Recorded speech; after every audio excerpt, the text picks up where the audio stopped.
Okay. Hello, everyone. Thanks for joining us for this live that we have it this week. This week actually I had some earlier lives, and I talked about some of the things that's happening in Sharif University recently, and like attacking the universities and condemning any attack to the university and killing innocent people in Iran. That now it has been in its 4th weeks since death of Mahsa Amini, and there are lots of news about it, and of course sad news, lots of them. Here I wanted to start with this story. We are talking today about Robocup, and actually one of the founders of Robocup competitions. So here, let me just tell you a little bit about Robocup. So Robocup is a soccer between robots that has been founded in 1996, actually by 3 people, Professor Kitano, Professor Minoru Asada, and Manolo Velesa. She's Velesa. She's at CMU. And we have Professor Minoru Asada today as one of the founders of this competition, and we will talk about that more. But in general, this is some competition between robots, soccer between robots. And the idea is that we want to, or they wanted actually to have more attention to AI and robotics. And of course, nowadays is much more, we have lots of attentions to AI nowadays due to other applications of AI, but of course, still it is a very nice competition. There are several leagues for this competition that has been changed since the beginning. I was involved there in 1999 and 2000. Actually, I mentioned in the previous live that I was almost for a year, I was like in a library in Sharif University, and I was actually sleeping at night, even at the library there, such that we are creating these robots and we are writing the program for these robots, such that we could play in the international competition. During that year, the Sharif University got the first rank in Europe from Eurocup at that time. And also there was the international competition in Sydney, in Melbourne, Australia, that Sharif University got the 3rd rank in the middle-sized robot. There are several sizes like small size, middle size, simulations, and others. Humanoid, I think there might be more, and then we will hear more from Professor Asada in this live. But yeah, so that was, I was essentially working for this competition, and with a set of other people, we were part of Sharif University that we competed there. And of course, like I mentioned, that having this story, and the fact that like I was there in the university almost nights and days, and these events happened to Sharif University was completely nonsense to me. And of course, killing the people in other parts of Iran, like Zahedan, Sanandaj, and lots of other people, other places. Anyhow, so that was just some introduction for that. And this actually, since then, this competition had been advanced every year. They are removing some of the conditions, which is like more artificial type of conditions, and make it more real. And the idea is that by 2000, the goal has been there, I believe it is still there, that by year 2050, actually, we can, there is a team, the robot team can actually beat the human champion of that year in 2050 in soccer. Yeah. Great. So that's just some introduction to the Robocup. And these are actually very nice competitions. If you go to YouTube, you can see lots of them. And it has been, there are lots of advancement in the competitions and the way that these robots are playing.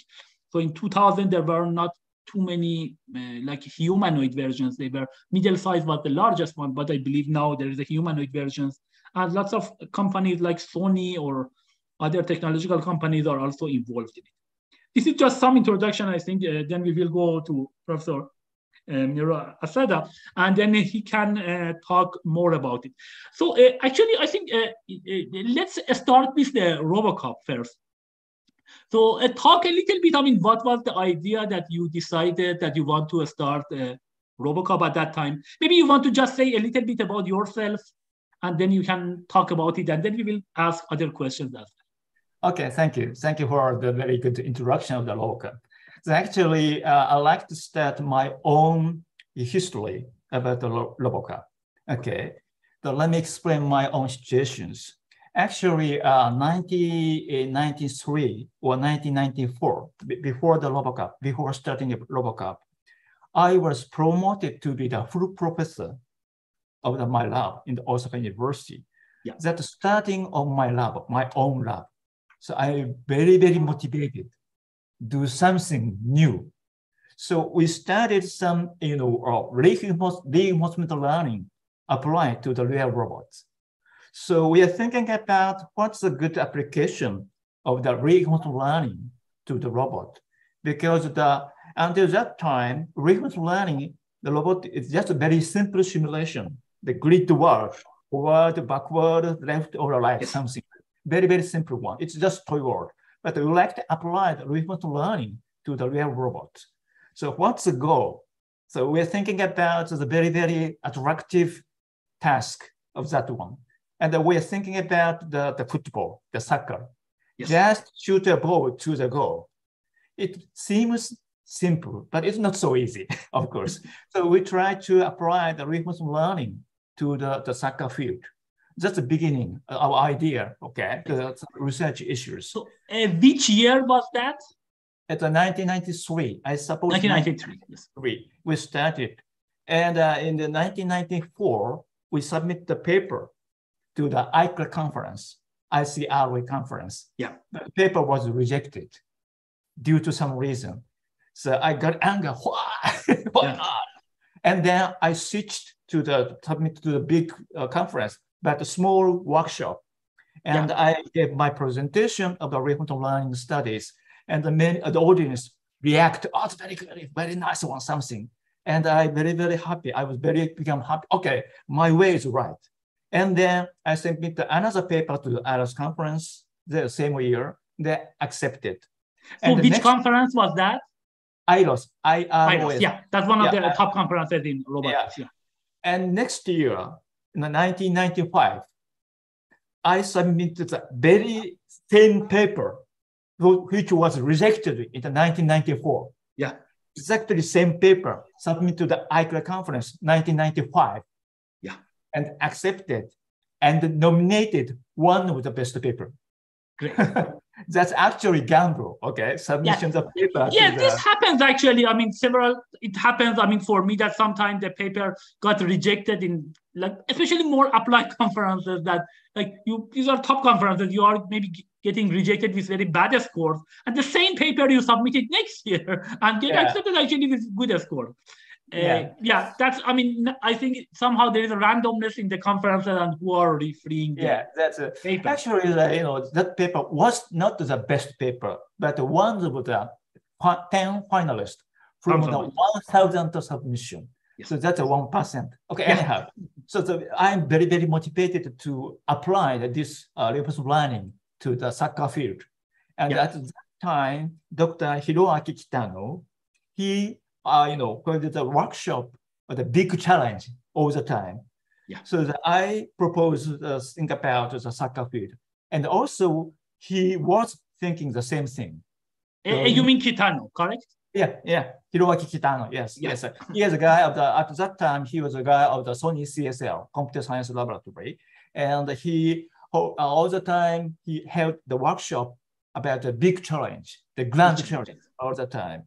Because actually the AI society in Japan all the time follow the US and Europe. So the Hiroaki Kitano like to have our challenge from Japan. Okay, so anyhow, so he held the workshop, I attended, and we are discussing what's the grand challenge. And he mentioned that, oh, this is a very good challenge. The soccer playing robots against the human play, something. Yeah. So that's a starting point. And at the time, I didn't know what the Manuela Veloso is doing, but also she is doing some similar things. Similar. So 1996, I was the general chair of IROS conference, IROS in Osaka, and we held the pre-Robocup, 1996. That's a starting point. And Manuela Veloso came to with Peter Stone, and Hiroaki Kitano and myself discussed this one and big thing. Yeah. And actually, we already decided to hold the first Robocup in 1997 in conjunction with Ichikai in Nagoya. In Japan. So 1997 is the first year. But as you mentioned, 1996, the pre-Robocup is a real starting point. So internationally. So we're actually great. So just adding something. Actually, I think you were talking about. I mean, like the Peter Stone. Also, I mean, just actually, I'm glad actually I talked with him also in several instances, and we know each other. And also, I think he's currently the chairman of the Robocup competitions. I think he's the president of Robocup as of now. Yeah. Yeah, he was the fourth person, I think that, Yeah, he has already finished. And now the Cloud Summit in Australia, Sydney, he is now at the president. Yeah, I see, okay. Former president is Peter Stone, yes. Okay, so that was, I think, recently happened because I was checking a few months ago he was there. So Peter Stone was one of the other things. Okay, great. So that was...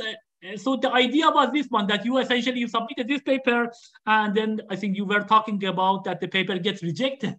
But later they liked the idea of playing soccer between robots and humans. And I think this, the set of people, I think you, Manuel Veloso, Peter Stone, and Kitano, what was her?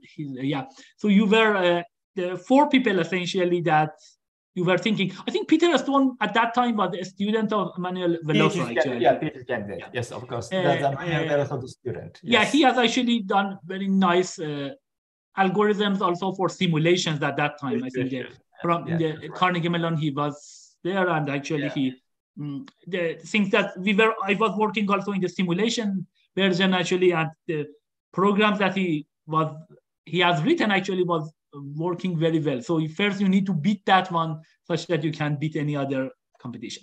Great. Okay. So then you have started essentially in 1997 in Ichikai. That was the first Robocup. Yeah. At that time in the we have the team of the middle-sized league, and the total number of teams, participating teams is just around 40. So we're 5 teams in the middle-sized league, the 4 teams in the small size league, and the rest of the teams is a simulation. So many simulations. many simulations. That's the easiest. But around the 40. Yeah. But there, the number of teams, including like this one. Do you know what is the number of teams now? Now around 350 to 400. To 400. Including Robocup Junior, the junior team. Good. So I think that sounds good. So at the beginning, you had these 3 sizes. You had a small size. The small size, I think it's a small. What was the size of the robots in the small size? They were like, I don't know, 5 inch by 5 inch, or I don't know. Yeah, that's right. Something like this, essentially. Then there was the middle size. That was essentially the robots that we had. It essentially that was maybe 1 feet by 1 feet or something like this, maybe even a bit larger. Yeah. And the simulation version is that, I mean, that was a simulation. This is like these are the soccer programs that in the web, and you can play soccer essentially. And these are some of the games similar to that. But it was non-trivial because there you need to write the things, and there was the wind, for example. And so there were several non-trivial things in the simulations as well. It was not an easy thing that you can write. So do you want to add, so this was my understanding, do you want to add, why these 3? Why you decided about these 3 things? And what are the current leagues that exist at Robocup? Okay, you mean the three is the middle size, small size, and simulation, right? Yes, I think that you started with that. And are there, what about now? How many leagues are there now? Now, well, there are so many. There are so many leagues. And the soccer, the Human League, and the SPL Standard Platform League, and also the small size, middle size league. So 4 or 5 leagues in the soccer domain. The soccer domain. Yeah, and the Robocup Rescue, the Real Robot League, and the Simulation League. Simulation leagues. Yeah, and the Robocup at home. Robocup at home, the daily life, application. I see. At home, yes, is at home situations, helping the people or something. That's a real robot, and also some there are some standard platform, and also the open platform, and something open league, education league, something maybe 3 kinds.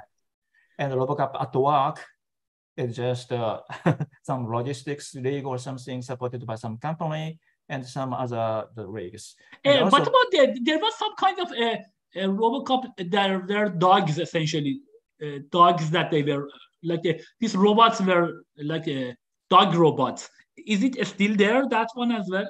Oh, you mean the Ivo, the dog robots? Yeah, the dog robots. Yeah. That's changed because Sony stops to produce the Ivo. I see. I forgot exactly. Yeah, but anyhow, so we changed. So the now robot, the other standard platform. I see. Anymore. Yes, sir. Good. Okay. The Sony. Okay. Great. So I think let's go to 1997. So at 1997, so I think then we will come back to here. We just mentioned something about the current things. But in 1997, actually, you have started, I mean, this was the first one in Ichikai. Yeah, tell us more about it. What did happen? I think you mentioned very small number of teams were there, like around 40 or something like this. And then, so what was the progress and how was the progress so far? Yeah, just continue. Okay. Let me explain a little bit more about early days, okay? So as I mentioned, we started the Robocup as some project for the research. So therefore, my intention apply the reinforcement learning as something. But the real world is so difficult. The 1997 is the first Robocup. In the small size league, it's in the small size league, the TV camera from the ceiling, they capture the whole image, the whole field. So it seems easier to control each robot. But still, it's not so easy. Not so easy. Very, very slow movement. Very, very slow. And so difficult to make a shoot. Yeah. So for teams tracking with, not only before starting the game, you prepared many times, some troubles. Therefore, we delayed the starting time of the game often. Yeah. In the middle-sized league, we have 5 teams. So in the case of the middle-sized league, everything on board, basically. Yes. So as the multi-agent system, the one team from Australia is a TV camera from the ceiling, like a small size. But still, we had so difficult time. It's been not so easy to control. It was not easy at all. Yeah. Okay. For us, we have the 5 robots that teleoperated. So the brain is outside the field and some communication. So we had 5 robots. One is goalie. Yes. And the 4 robots, the offense or something. But at that time, that 25 years ago, control the 5 robots at the same time. It's a big challenge. Yes. Therefore, we had a big trouble. It's some robot just only stay. No. Exactly. Moving. So I think I can tell my experience. So this year, actually, I think Sharif University in 1999 actually became the champion of the world. And then in 2000, we became the 3rd rank in the world. And so the interesting thing, because I was involved and it was in the middle-sized one. The middle-sized one was the hardest one because, as you mentioned, they had everything we had in the robots. I remember actually we went and some team, I think they could buy some robots, I think from Sony or some other teams, but we were at Iran, so we needed to create them. And I remember that I went there and I buy the motherboards essentially of these computers, and we were putting on the robots such that they can play them. Yes. And Yeah. as you mentioned that actually this communication between robots, and so you had some computer outside and then there are some communication between them. So believe it or not, at that time, actually the talking these robots, the communication, wireless communication between the robot outside and the robot inside was very hard. And there were lots of interferences between these communications. And we always had some kind of plan B, that if these robots on the ground essentially cannot hear from the coach, the robot outside, then it should have some program that it runs on its own. So this we couldn't trust the internet, or like I think not internet, even the networking between them and communication between them. I feel that if something breaks down, then what can we do essentially? The robot should continue. And as you mentioned, sometimes there is no communication and the robot just stops essentially. And you couldn't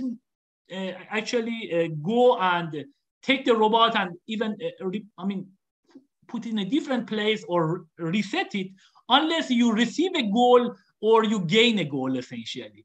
That was the rule. And I was involved in the goalie. I have written the goalie of the Sharif University team at that year in 2000. And that was, I believe actually that was the best goalie of the whole year. And it was very important to write. The goalie being right was very important, because if the goalie stops, then you receive a goal, because anyone shoots toward the goal, then you will receive a goal essentially. So that was this thing that you mentioned, where all of them were real essentially. And go ahead.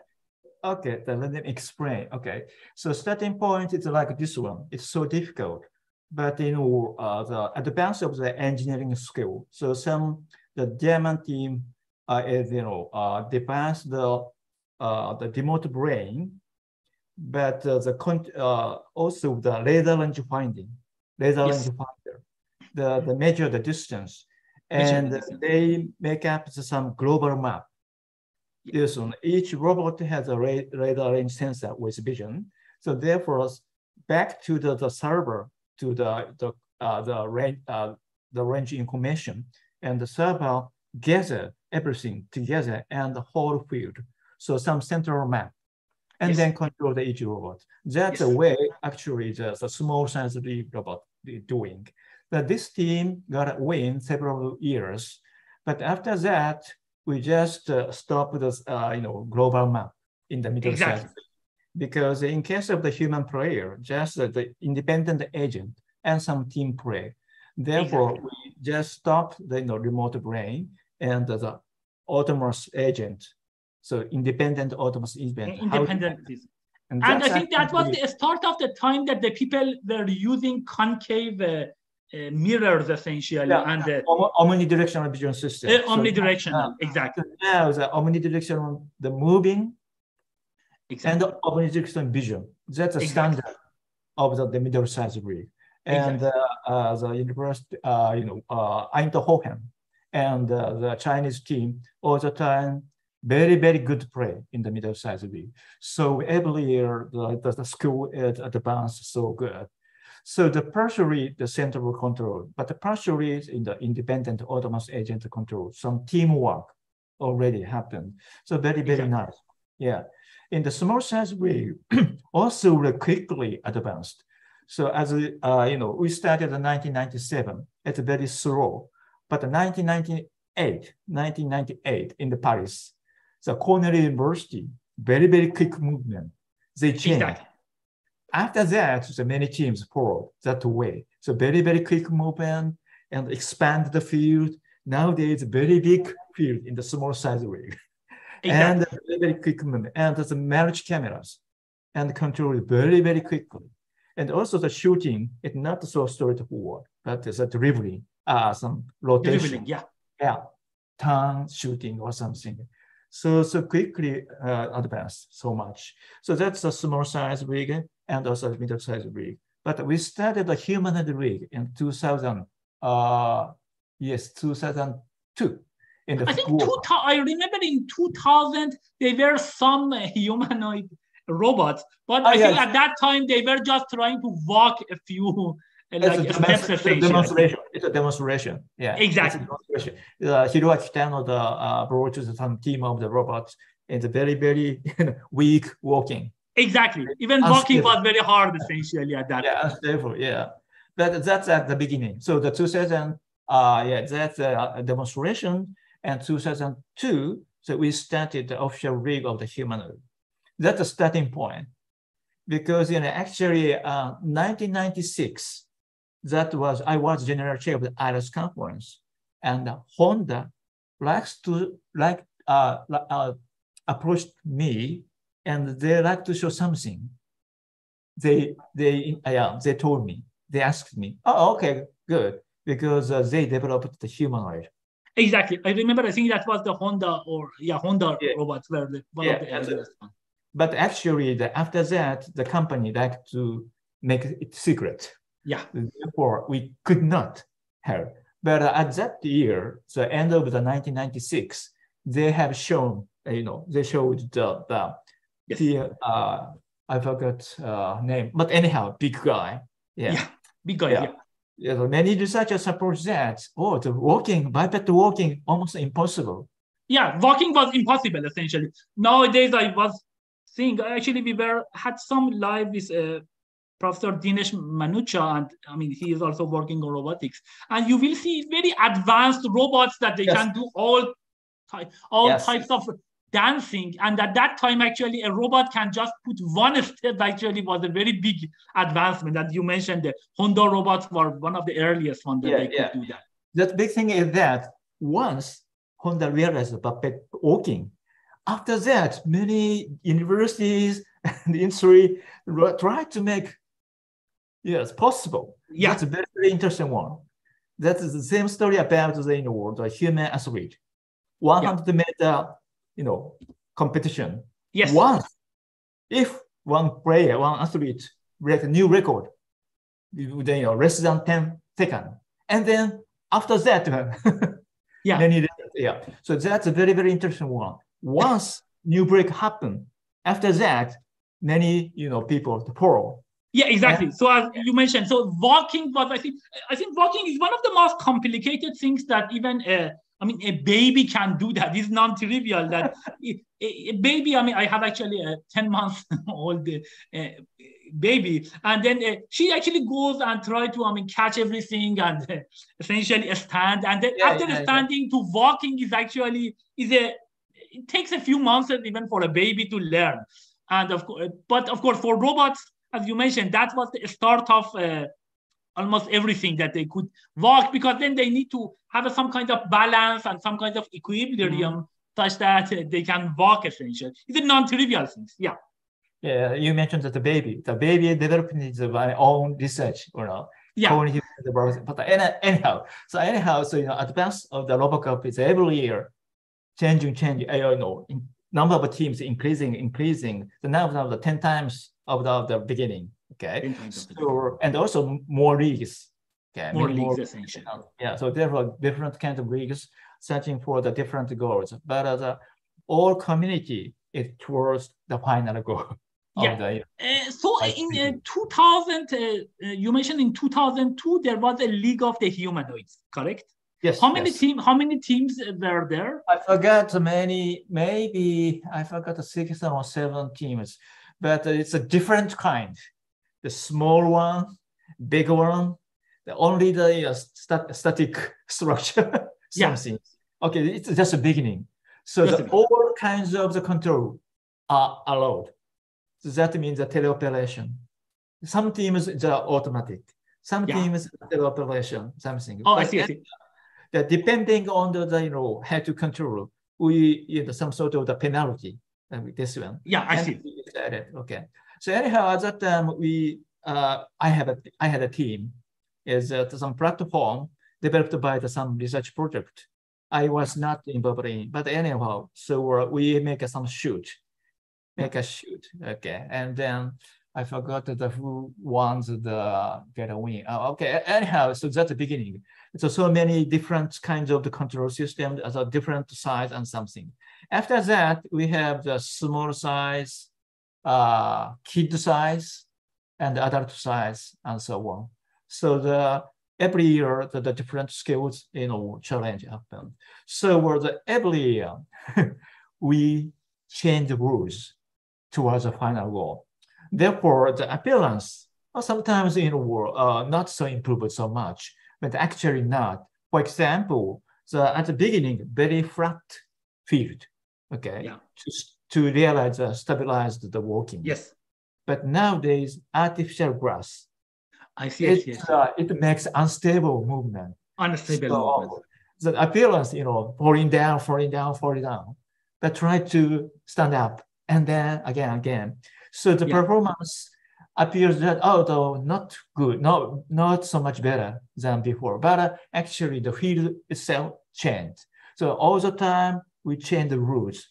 Yes, I remember, like for example, even in 2000 that we have, participated. I think the year before there were some kind of white walls around the ground. Sure. But then it has been changed, and there were some kind of now just white lines around the ground. Essentially. That's one. Because actually, in the case of the middle size or small size free, at the beginning, the ball is orange ball, yellow goal, and the blue goal. Exactly. Okay. And the white wall around it.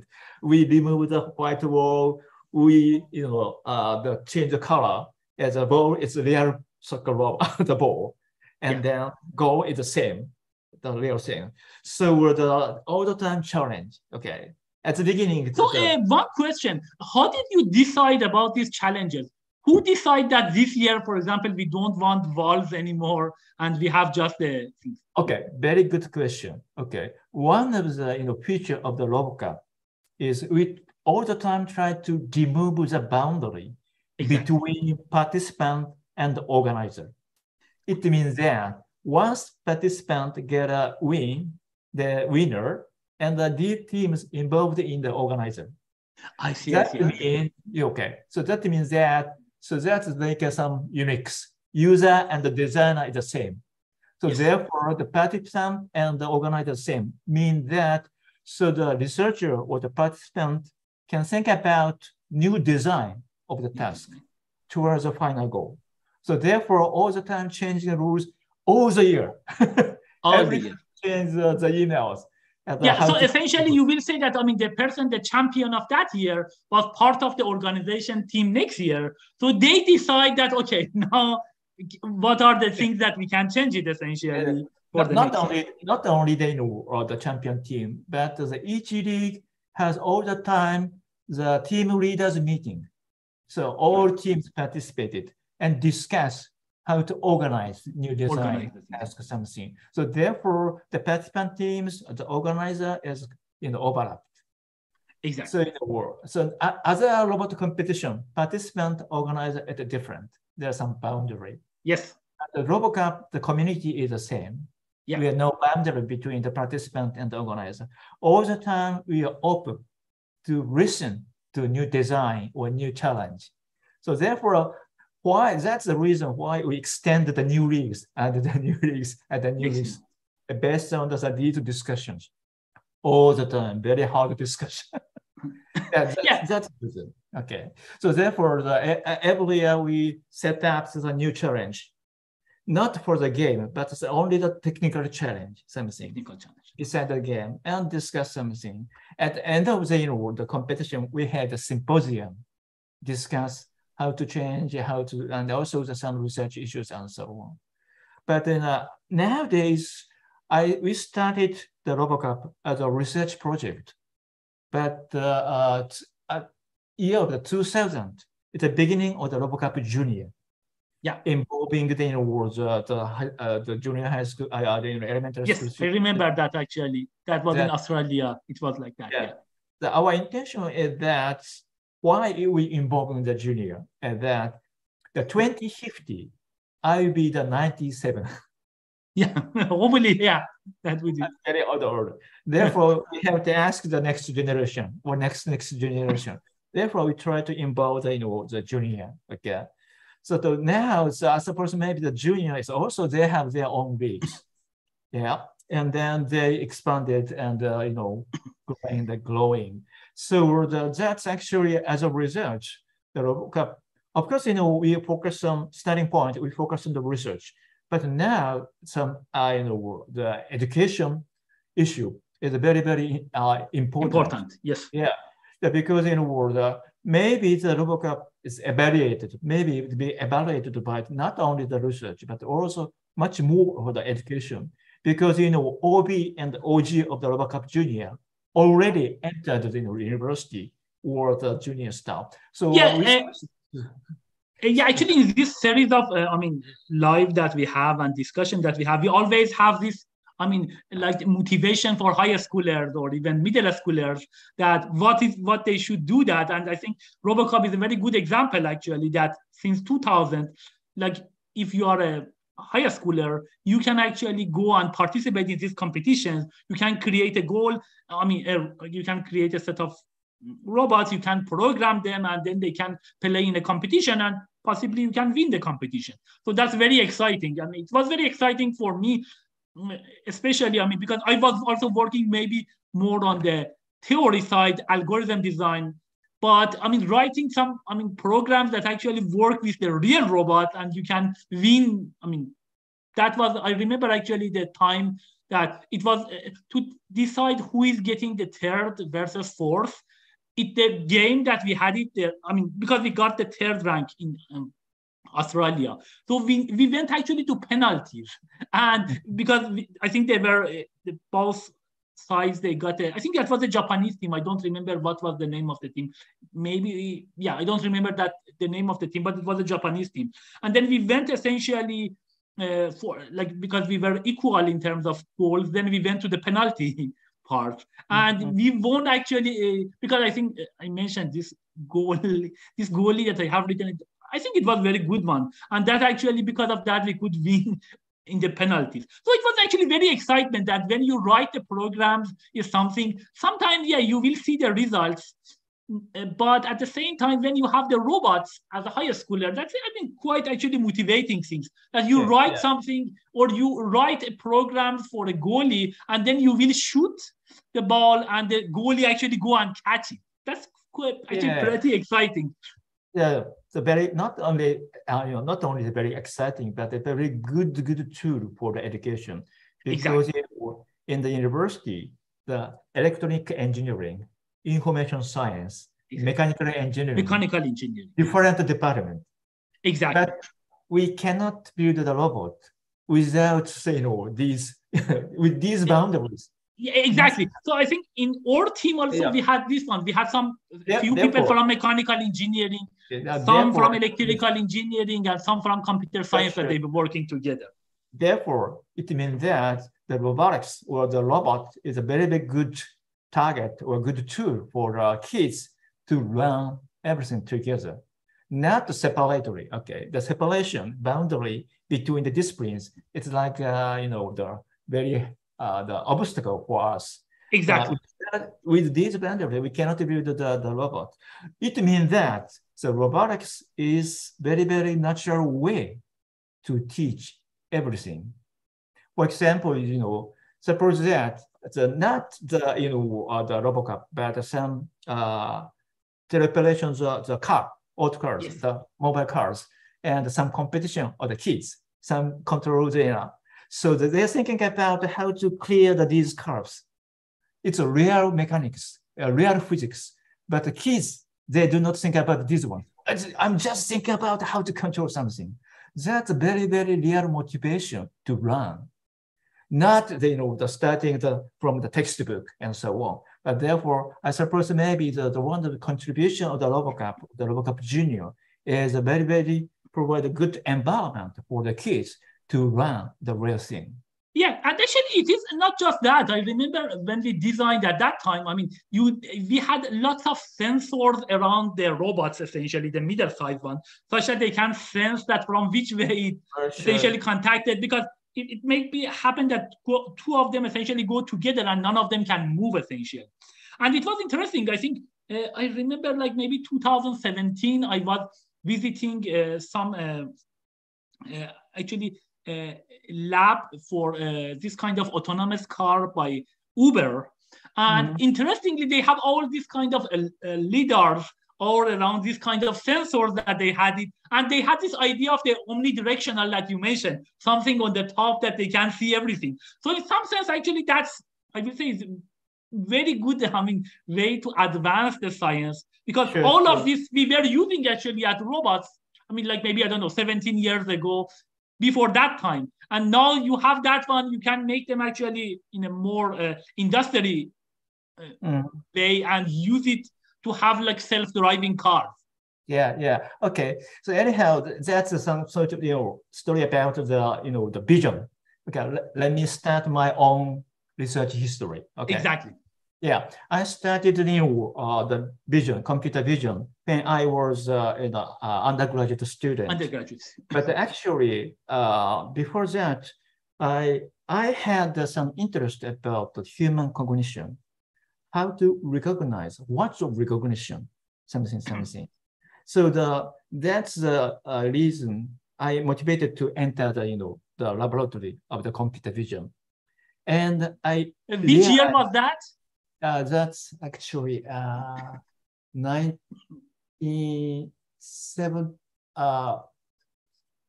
75 or 76. 70, okay, so 3 years before I was born. anyhow. So I entered the computer vision laboratory, and I started to learn what's happened. And I realized that, at that time, many years ago, the computer vision is just matching between the image and the model. Yes. For example, suppose that apple. Okay. So the model is the color is red, shape is rounded, color and shape, and not the weight something, but anyhow. So like some future image feature, right? Yes. And match this model as something. Exactly. The model itself designed by the human. Yes. What computer is doing is just matching. Just matching, exactly. So in some sense, you want to say that at that time, essentially, if you had the apple, you didn't use that much of vision. You had some properties, like maybe the color of that, the shape of that. There were just some features. And based on this feature, so it was like a regular machine learning in some sense, that you just say some of these features, and based on this feature, you understand this shape is apple or not. Yes, nowadays deep learning is exactly. But at that time, very simple image matching. Yes. So I just wondered, this is what actually we are doing. I mean, the human is doing. So it's different because, the model itself designed by the human. Yes. What's computer doing? Just matching. Yes. Is this real recognition? I just wondered. So therefore, I started the computer vision. But from the beginning, I was motivated to expand the idea of recognition.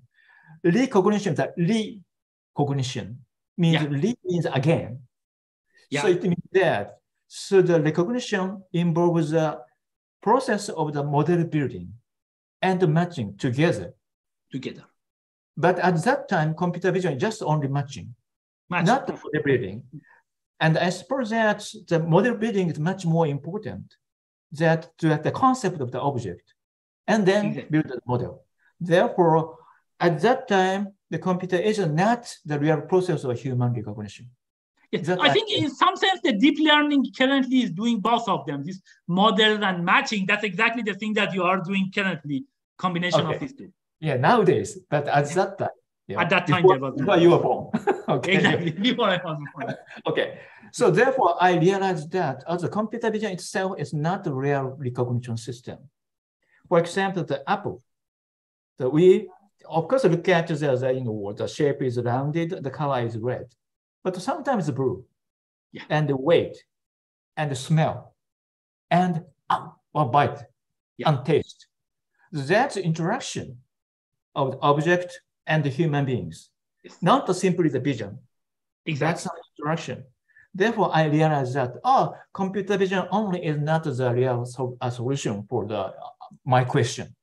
Therefore, we add computer vision and robots.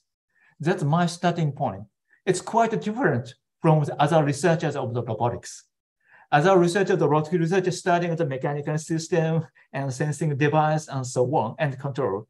But my starting point, the computer vision with body, it's robots. That's my motivation starting the robot vision. And then cognitive development robotics. That's many years later. But anyhow, my interest, my research question, what's the human recognition? That's my question. All the time, what's humans doing? Or what's that's my let's we will go back to this continuing this. But before that, so before your undergrad at high school, I think at that time, was there any computer vision or computer science even at Japan or nothing essentially? What about math? Have you had any interest in mathematics? Okay, anyhow, so when I was a kid. Yeah. Okay. Of course, I was good at all kinds of subjects. Yeah. No, it's no wonder. Okay. Yeah. It's no wonder. At the elementary school, at the junior high school. Yeah. And I entered the high school. The very, very, high advanced, very smart guys entered. Yes. At that time, I realized I'm not a smart. Yes, because there are so many smart guys. Exactly. Yeah. Then I'm thinking about my basic question, what humans are, is when I was a small child. Yeah. I'm just wondering what the humans are. It's very, very fundamental, very, very fundamental level. No technical issues, nothing. But I was just thinking about very pure question, what humans are. And then therefore, I entered the high school. And when I entered the university, I just selected some subject to some information science or the control engineering and so on. But the basic interest of my own is all the time humans. So therefore, the computer vision is a very good target for me. What's computer doing for the recognition? What's the difference from the human beings doing? So that's my basic interest. Of course, in the Robocup is one of the issues, how humans and robots compete each other. That's another one aspect of the what humans are, what the robots are, and what's the difference and something. But the more basic question, my own, is what is the recognition, what the cognitive process of the human is doing. And I try to reveal the mystery of this one, what human is doing, and after that, apply to the robot. That's my idea. So that's the basic idea is cognitive development robotics. Therefore, yeah, go ahead. Yeah, therefore I focus on the beginning. What's the intelligence? So therefore, I have no boundary between AI and robotics, because I suppose that without AI, robot does not exist. Yes. Or AI does not exist with the body. Yeah. So therefore, I have no boundary between the AI and the robotics. So therefore, anyhow, so also the intelligence, what's the intelligence is a big question for me. So we are thinking about the AI. Okay, so human designer, researchers think about what's the intelligence. But in case of the humans, what's the intelligence? What's the beginning? It's a baby. How baby learn the language or the behavior? That's a big question. If once we can reveal this mystery, we can apply this one to the real robots. So automatically it learns something, or sometimes, imitative learning or something else. Anyhow, so that's a basic idea is to reveal what's happened in the baby science. That's a big idea. Therefore, now I am the vice president of a Japanese Society of the Baby Science. I see. And so what is this baby science? So what do you do in the baby science? Okay, so the baby science, or the a classical way to say is that infant study. Infant study is a category one of the discipline of the developmental psychology. So the psychologists all the time is there. So in case of the baby science in the United States, so research is almost the developmental psychologist. Yeah. But in Japan, that's a good idea. The baby, infant is very sometimes hard to understand, or some barrier to some for the ordinary people. The infant is some technical term. The baby is a very, very general term. Yes. Therefore, it means, different disciplines. So in case of the Japanese Society of the Baby Science, not only the medical doctors, but the psychologist, and also nurse, and also ourselves, the robotist. It's a really interdisciplinary. So yeah, that's actually great things. That is, very interesting, because here I have not seen such a, this thing.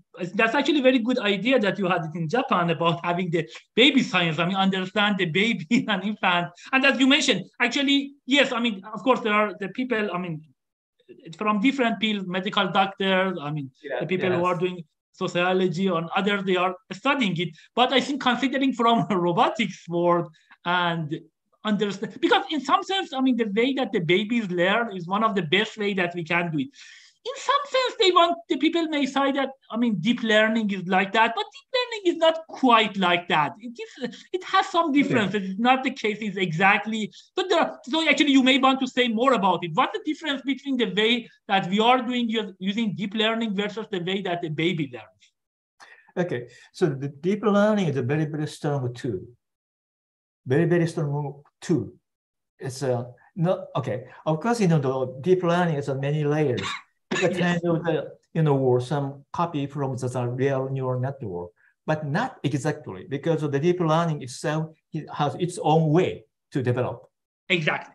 Yeah. Okay. Not exactly the copy or the analogy of the neural network doing. It's a natural neural network, but it's okay. It's no problem. Therefore, deep learning is a kind of tool for the computation.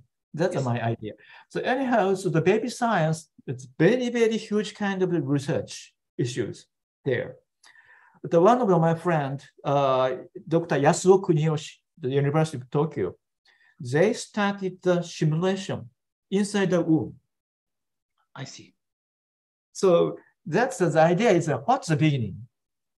What's the beginning? When in the womb. Many people suppose that newborn baby, right? Many people suppose that. But before that, already happened. Because, many, many years ago, many people suppose that baby is born. It's very pure. Everything, nothing white. But actually not. During the brothers, the womb, they have started learning or some sort of the interaction inside. Sometimes, for example, tactile sensation started from the beginning. From the beginning. The vision in 20 weeks from the conception. So, of course, vision is not a clear vision, but just the response to the light from the top, bottom, left, right. Right. So the baby in the room perceives some sensation of the right, or tasting or something. So before the birth, some sort of everything happened. Or sometimes smile, touching, like this one. So therefore, before the birth is also very good starting point. So actually, they simulated about the 30 weeks after the conception, almost the same as a baby, newborn baby. The different is some neural mechanisms different before and after the birth. It's very, very interesting questions, a very, very big mystery or something.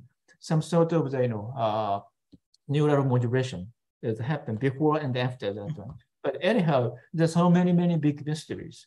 So we focus on especially for the cognition, the perception, from perception to cognition and the behavior, something. Therefore, we built up some baby robots and try to imitate some behavior. So the imitation learning or some also reinforcement learning, of course, all the time. Reinforcement learning, yeah, of course. That's the whole thing about Robocup or everything, Yeah, the three kinds of the teaching. So the supervised learning, non-supervised learning, and the reinforcement learning. Three kinds. And the three kinds is inside our brain. So the forebrain is the unsupervised learning, and the cerebellum is just supervised learning. And the basic ganglia is as reinforcement learning. So therefore, roughly the mapping of the three kinds of machine learning is also three kinds of learning in our human beings. But in case of our humans, or everything together all the time. Sometimes supervised, sometimes non-supervised, sometimes reinforcement learning. We naturally switching all the time, something. So therefore, we apply to these kinds of learning methods to the baby robots. So for example, crawling, yeah, and standing up, and walking. There's a very, very interesting story about this one. In case of the crawling, is a baby starting from then attaching the body to the ground, and then gradually, extend the pushing essentially and pushing. But at the beginning, the forward or backward is uncertain. Okay, but actually, from the structure of the body, the going backward is much easier. Yeah, exactly. I have noticed actually that some people some babies learn to do because they can just put it and push it and they go back. But the coming is like going forward is not that easy actually. But anyhow, the baby try to go forward. Why? So that what assumption is that some intention to see object more. I see. Looks more. And in the YouTube, there are many kinds of crawling, much faster than walking. Yeah. So if you suppose that the baby like to just approach to the object, crawling is much higher, but they try to stand up, very, very unstable. Yes. One of the biggest reason of the death of the newborn baby is falling down, but still they try to stand up. Yes. And start to walk, even though much slower than crawling. Why? Yes. Again, they like to watch the object from the top. From the top. Of course, there's some imitation because the parents. The parents, I see actually that one even in my children. This is my third child, and I see that the other two children, essentially are just walking and running, and my baby actually watches them and try to imitate them, as you mentioned. But of course, as you mentioned, even without any children, or they may actually think for the watching and understanding, that's the motivation for them to actually stand. Yeah. So therefore, there are so many different research issues during the development process of the newborn baby, not newborn, but the embryo or. So then when you say the babies, actually, how old is the one in this society that you have to baby science essentially? So how old is the baby that you are considering? Is the 10 years old as you considering a baby, or what is the age limit that you will consider it baby? Okay, so baby is a very, very general term. Yes, so exactly. No strict definition. Yeah. Okay, so usually we scope that embryo and the newborn baby and school kids too. Yeah, because the development process is all the time going on. Until the end. Even though I'm a 69. The October 1st is my birthday anyhow, but still our brain is changing all the time. So in the beginning, big change happens all the time. Therefore, our scope, the baby is all the time baby. It means that the development changing all the time. Therefore, we scope the embryo, the newborn baby, and the school kids, the kindergarten got the school kids, and maybe the elementary school too. Yeah. Okay. So you don't consider me as a baby. That's like the. Of course. Okay. Anyhow, so the baby science mainly focuses on some scientific issues. The developmental psychology, and also the neuroscience stuff. Also, neuroscientifically, it's very, very interesting to happen during the process of something. Therefore, the developmental psychology, neuroscience, and the cognitive science, and also the robotics focus on the process. For example, the language, the big research issues. Yes. Okay. So for the kids, so the language started from the beginning. Was the vowel imitations and something, and speak vocalization. Yes. So we built up the vocal robots, and they have to learn the vowel from the caregiver or something. That's also very, very interesting stuff because so the as a sound signal, the caregiver's vocalization and the baby, the vocalization is quite different. but they share vowel. In case of the Japanese, a, I, u, e, o. So the adult, that's a, I, u, baby, like this. The other sound quite different, but we share. That's a big, big mystery. So through the interaction, so the baby supports that, oh, this is a or I or not, or the caregiver, very, very affirmative. So therefore some interaction happened. That's the language, starting the language, or the behavior learning, and also the control, the motor control, and some capacity of the control parameters or something. There's so many issues. So for me, that cognitive development robotics is to understand the human's cognitive process by designing the robots and the computer simulations. Then after that, we try to design, build up some design theory of the development. That's a big, very, very ambitious. very ambitious, yeah. Yeah. Therefore, even though we already actually we proposed the cognitive robotics almost 20 years ago or 25 years ago, but the achievement is not so much yet. Okay, so one of the missing issue is that we say that the development, from the beginning, okay, the newborn baby and kids and so on, but all the time we focus on one aspect of the development process. For example, the newborn baby, yes, or the kindergarten, or school kids, and so on.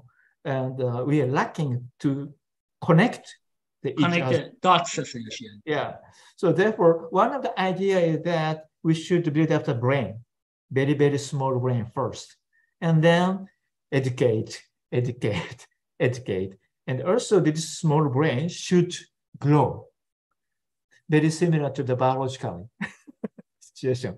So therefore, some new material is needed, maybe. So nowadays, brain organoid is the new research issues, and how to design, robot brain and the brain organoid. Yeah, and I think actually there was a workshop at Simon's,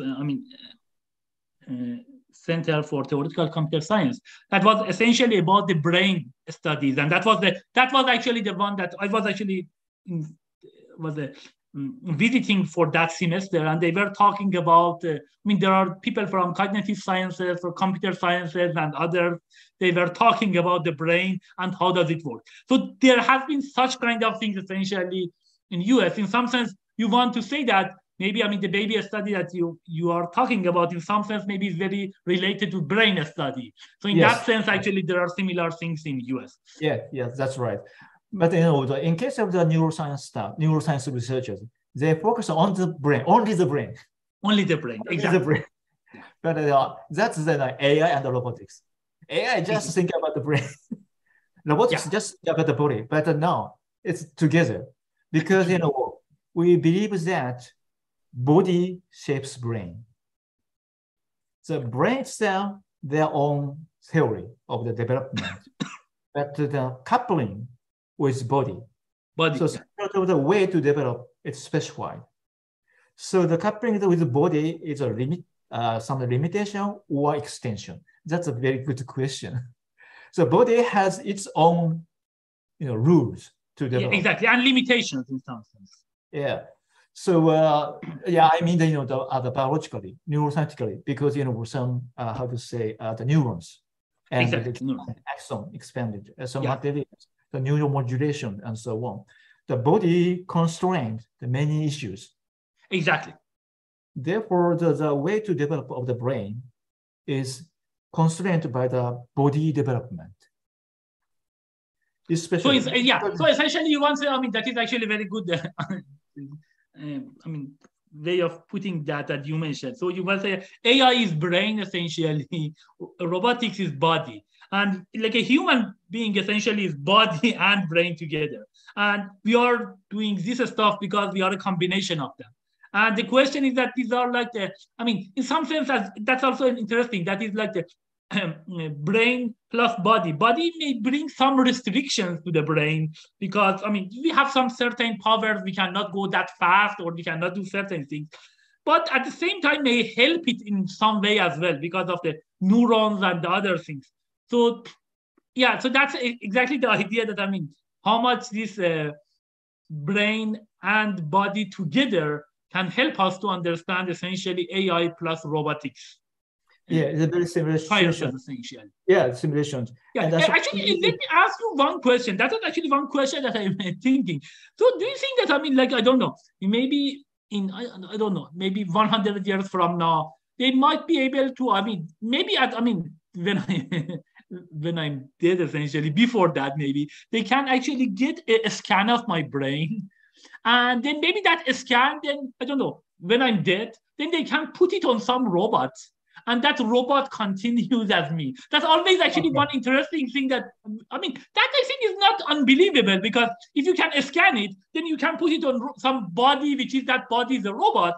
And if they can communicate with each other, possibly they can continue forever, essentially. A very, very good, interesting question. Just the SF movie or the SF stories about how to brain transfer to the robots. Okay. Exactly. I mean, this, of course, I mean, maybe scientific fiction at this time, but, you know, who knows, 100 years from now, that may happen, actually. Yes, but to do that, I suppose, as a material, the brain itself is a biological material, so on. Yeah. The robot also should be similar to some sort of the biological material, so on. I suppose at least the minimum condition. Yes. In addition to that, some neural mechanism or your brain should be clear, should be made clear. I mean, some neural mechanism. Yes. And nowadays, we have some map of the connection of the neurons. So diffuse of tensor image or something. I forgot the exact, but anyhow, some sort of connection. So so if the connection is realized, everything is okay or not, I'm not so sure. Yeah. Connection itself is guaranteed or not, I'm not so sure. Yeah. How to control these connection is another issue. Therefore, at least the material should be similar. Connection should be similar. But also the control signal and something very similar. Should be similar. Yeah, I completely agree. Okay. So that's the question. I don't know. Actually, there would be some legal issues even at that time, that if my body can be put in the robot, whether that person is me or is a different person, because that's also, I don't know. That's a very, very good question, because, brain itself is very difficult to think about the self itself. Yeah, the concept of self or consciousness. Exactly. So without body, I have no idea about the consciousness. So touching, realize, oh wait, I have something. Exactly. That's some sort of the awake and some starting point of the consciousness. So therefore, without the body, it seems difficult. But once you build up some structure inside the brain, you can change your body. Exactly. Okay, in that case, what's happened? Do you know the nutty professor? It's a body is a normal one or very fat guy. Yeah. Okay, so but the brain is the same, but body change. What's happened? Also body change. It's a normal body, the normal brain. Yeah, but I mean, in a sense, even the cells that we have it, I mean, during our lifetime, almost all of them will be dead and the new guys are coming. So in some sense, there should be some adaptation of the new cells that are coming. So the adaptation is very, very quick. Brain all the time adaptive. That means the brain itself adapted to any kind of body. Exactly. But depending on the body, brain changes. Brain changes, yeah. For example, if you drive the sports car, acceleration, stopping. But if you drive the big truck, yeah. So the way to drive is quite changed depending on the body, right? Exactly. The same thing happens in our brain. So the brain is, as I mentioned, very constant by the body, but very, very adaptive. It's a big potential. So the adapt to all kinds of body. But once body coupled, brain changes to adapt to the body. Yeah, that's the way. So therefore, if you transfer your brain to the robots, and you have a different body, maybe brain try to adapt to your body. Exactly. So that's the thing. That maybe there is this robot is our kind of iron body, then it adapts to that and becomes a new person. But yeah, these are actually very nice set of problems. Again, probably I mean the fact that I mean as I mentioned, it was actually in the 2000 in the Sydney in Melbourne in Australia, and at that time I was seeing some robots. They can just go one step. It was like very amazing. But nowadays, you will see the robots, they are dancing. They are doing so complicated stuff that even, the human beings cannot do that. So, and this is only, I don't know, 22 years or something. It's not that long. So who knows? Actually, we may have advancement that goes from there to that. Great. So I think we can continue this one forever. But let me, go to. Let me actually go finish something about the. Let me ask some questions about the Robocup now. So currently, in the competition, how many like the team, for example? I think the most.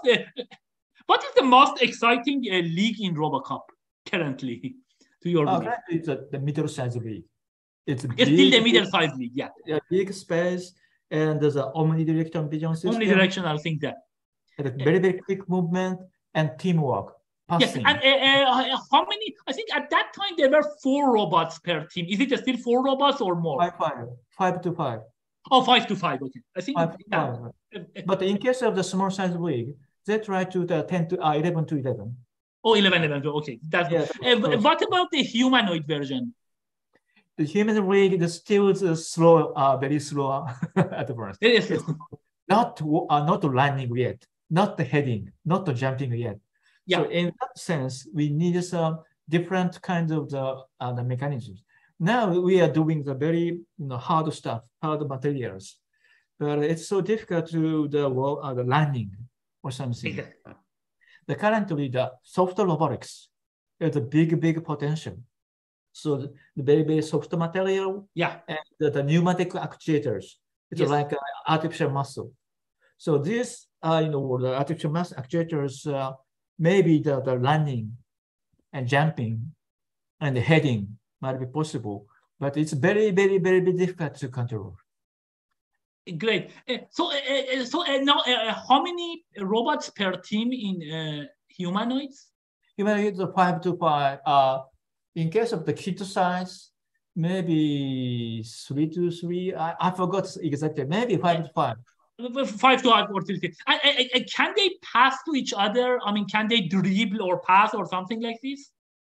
Yes, that's a good question. In case of now robot, now has different the multiple cameras, so therefore better than the kid size human league. Yeah. So therefore, the passing and shooting and dribbling is much easier than the kid size league. Yeah. And also kid size league, the artificial glass, so unstable. So that's a big issue. But anyhow, in case of the standard problem league, they try to pass each other and find make a shoot very nicely. Good. Let me ask you this one as one of the co-founders of Robocup. Do you think that the goal that in 2050 the robot team can win the world champion, does it happen or not? All the time I asked one. Okay, so technically might be possible. Technically, that means some skill, motor development. I believe that one. But one of the issue is motivation to get a win. So that's related to some self-consciousness concept of the self and as an agent, how to collaborate the teamwork. Yeah. So from that sense, so I focus on some research issue of the empathy. So how to empathize with each other. So therefore, recently I focused on the pain sensation, the artificial pain. The pain sensation and some mechanical, touch sensation is a different pathway in the neuroscience.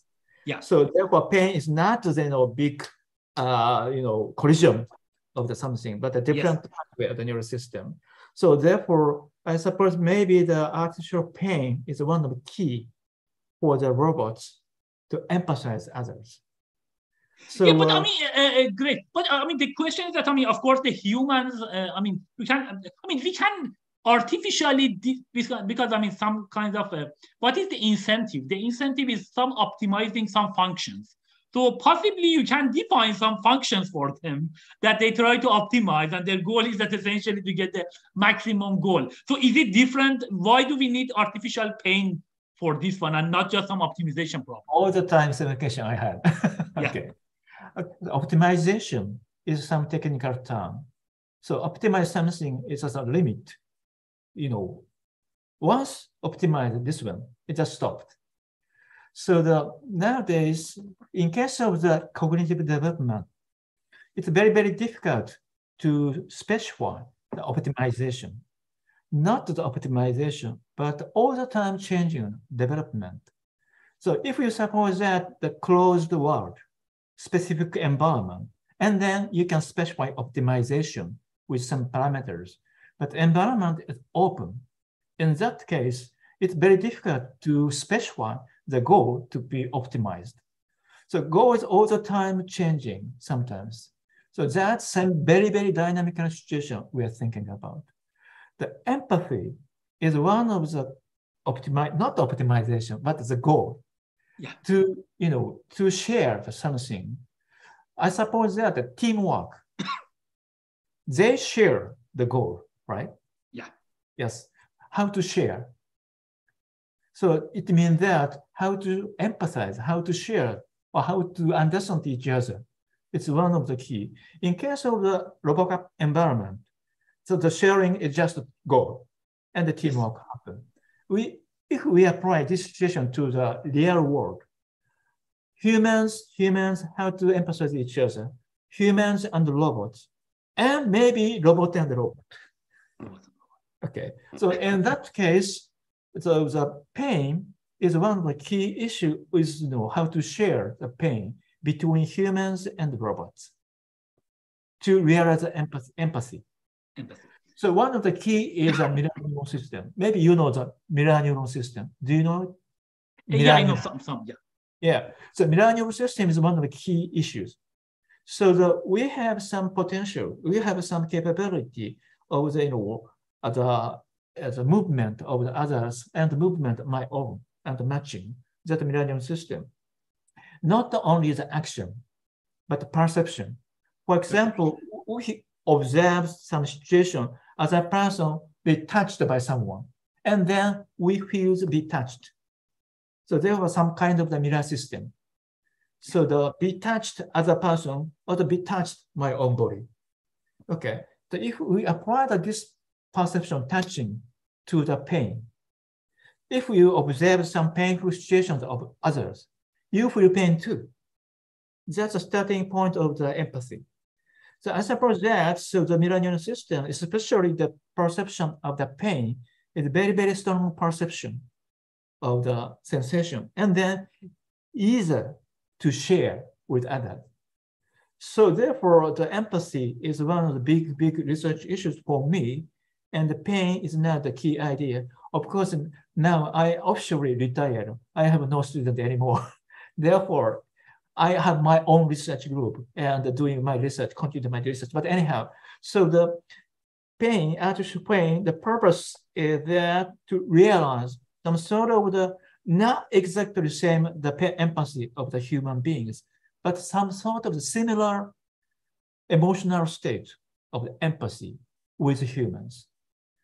So you think essentially one of the issues, I mean, the 2050, we not only, I mean, technically we may go there, but it's still like, I don't know, we have 28 years more to go. But yeah, I think the empathy and this concept of like empathy and, as you mentioned, pain is a good example of empathy, essentially.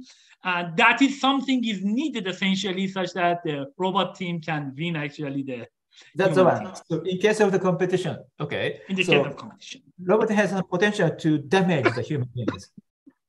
In that case, humans get anger, right? No competition anymore. Therefore, robots should take care of the, to avoid the damage to the, to the humans. In that case, artificial pain is a key idea. Exactly. What's happened in the humans oh, what's happened to me? Therefore, very, very motivated to avoid.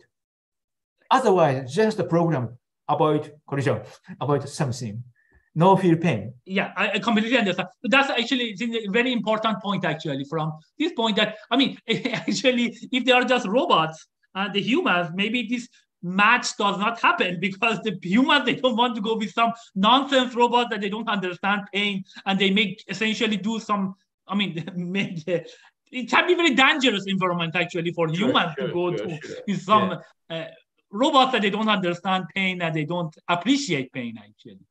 Yeah, therefore, I know not to optimize the parameter something, but some sort of the goal. So artificial pain is some function, I suppose.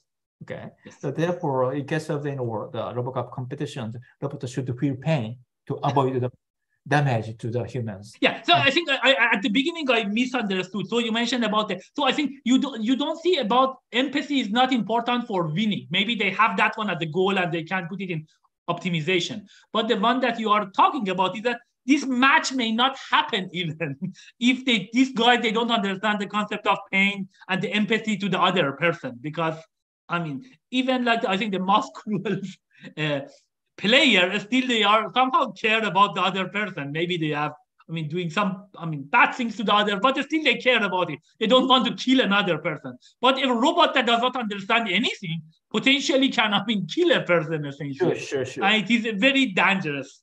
Yes, therefore the artificial brain has some function of these kind of things to avoid the damage to the human beings. To do that, to realize that robot should feel pain. Yeah, that's my. But so also this issue is also cause new issues of the ethical issues, ethics.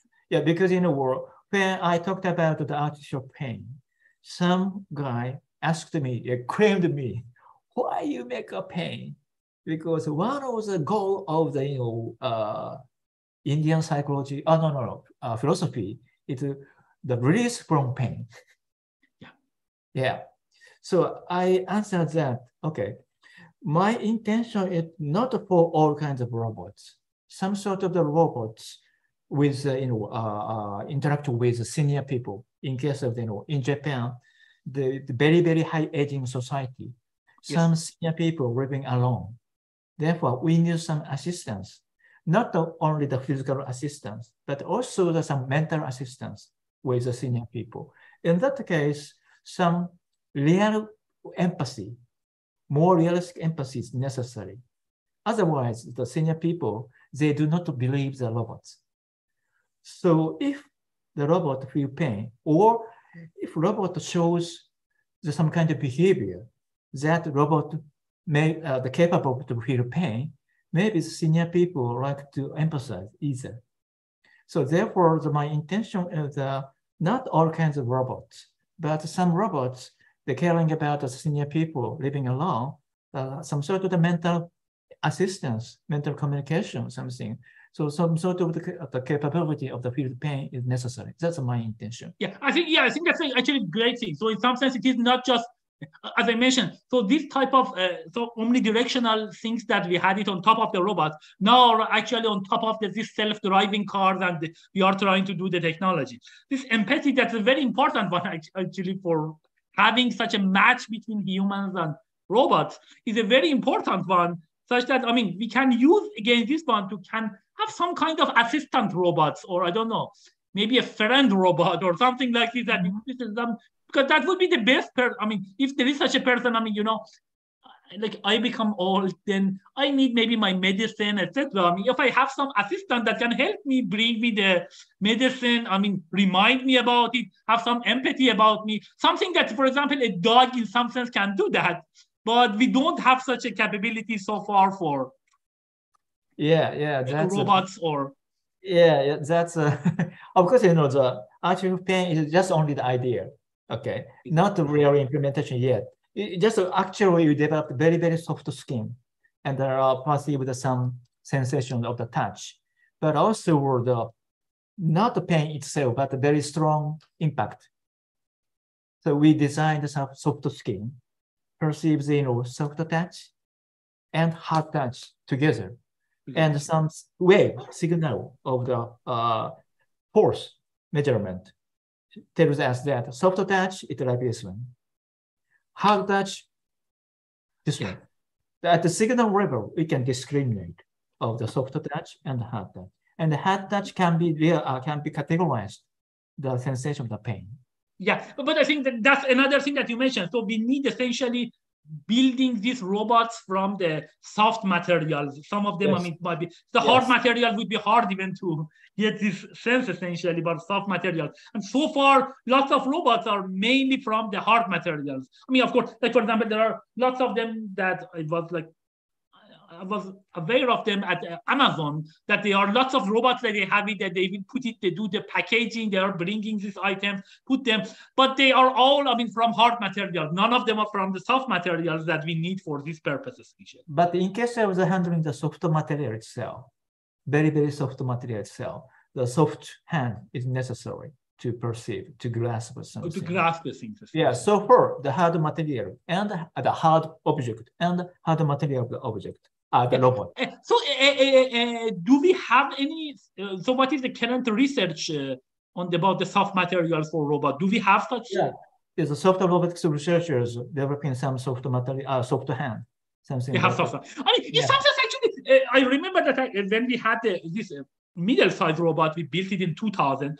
We had some kind of sensor that we had it. These sensors, I mean, they had this thing that if the actual, I mean, big heat happens, then they turn essentially, they become on. So the soft ones, essentially, if the soft heat happens, they may not become on, essentially, this sensor. In some sense, they were soft materials that if the hard thing happens, then they will become on. If the soft things happen, they don't become on. So in some sense, even there are such kind of materials, but using them and build the whole things out of them, that's the main challenge for Robocup. Yeah, in case of the Robocup challenge, it's a humanoid, competition with humans. So soft hand, of course, it's suitable to grasp the soft material. It's maybe suitable to cooking, the different kind of materials and the handling and so on.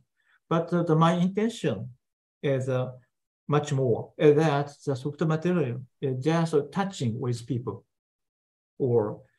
So as I mentioned, the artificial pain is suitable for the caring the senior people or the mental assistance, but also the physical assistant too, the touching and some assist. In that case, soft material is necessary. So therefore, the soft material is big potential.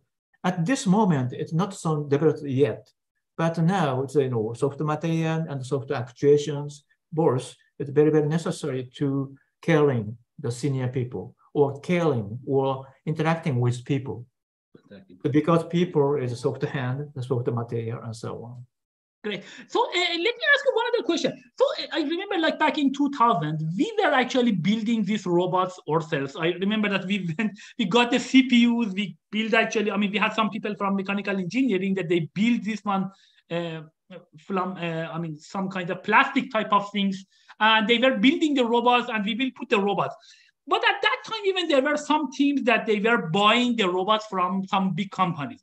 What is the current state? So this, for example, in the middle size or humanoids, are the universities building or research centers building these robots, or that is mainly built by big companies? You mean the soft robotics? No, I'm talking about the Robocup. In the Robocup, for example, mid-size now. The robots are built by big companies or by the research centers, by the teams that they are doing. So in case of the middle-sized league, it's a very, very champion teams. They have built up their own robots. So they designed from the beginning. So for example, in case of the omnidirectional movement. Yes. Yeah. So omnifoil, as you know, the omnifoil is just the foil of the rotating this axis, but also there are some material, along the foil, therefore move anyway. So now our general product, some companies produce this kind of omnifoil, but in case of the middle-sized rig, our general product is not sufficient. They designed by their own the omnifoil. I see. Yeah, therefore, the Robocup is very, very challenging the very, very high, high level skill and needed. So therefore, they need to, of course, they like to utilize the general product because they don't care about the hardware stuff, so, but it's not sufficient. Therefore, they started to design by themselves. In case of the middle-sized rig.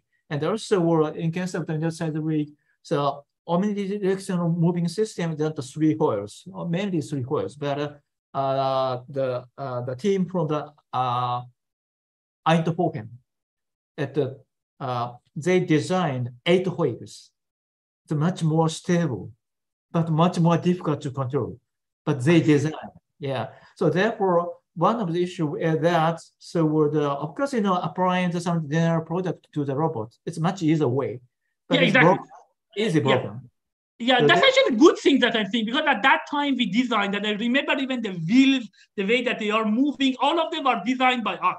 And I'm actually very glad to hear that still this happens, because that means advancement of science and the robots and others. Because if this happens by big companies, then you are just doing the programs. So then it is not anything different from simulations, for example, in some sense. One of the success story in the Robocup is small size robots. In the 2002, in the Fukuoka, the champion team of the small size rig is just actually the Cornell University. Yes. So anyhow, Lafayette Andrea, he is now the professor of the ETH, but at that time he was the professor, the leader of the teams. Yeah. And the venture, they built up the Kiba system. That's actually, suppose that the warehouse, we have some shelf, okay? The shelf doesn't move. Yes.